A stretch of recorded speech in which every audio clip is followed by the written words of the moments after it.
เราตั้งไว้ที่ลบ 0.9 นะครับ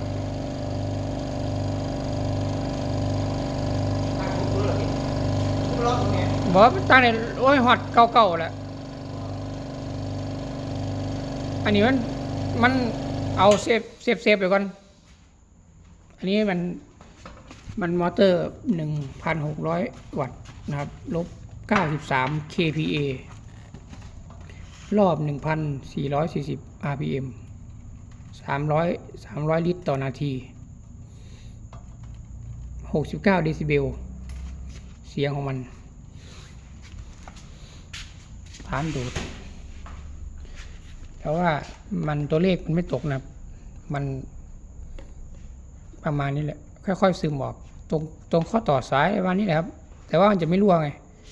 ทดสอบว่ามันวาล์วรั่วหรือเปล่าเห็นไหมมันจุ๊บแล้วมันก็เงียบไปเลยมันก็จะไม่มีเสียงนะตัวเลขก็ไม่ได้ตกถ้ายืดชิ้นงานอยู่ก็จะอยู่เลยนะครับ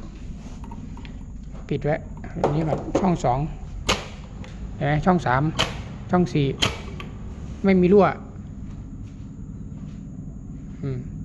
ถ้าเราได้รับแล้วเนี่ยก็ปาดหน้าเอาขึ้นเครื่องที่เราจะใช้นะครับแล้วก็ปาดหน้ามันให้มันได้ระนาบของเครื่องของเรา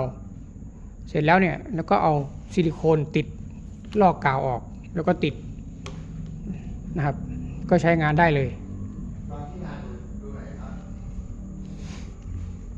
เพราะว่าถ้าติดแล้วมันไม่อยากเอาออกไงต้องให้ลูกค้าปาดแล้วก็ลากเอาใส่เอาเองเดี๋ยวลองดูดให้ดูก็ได้เทสนะครับ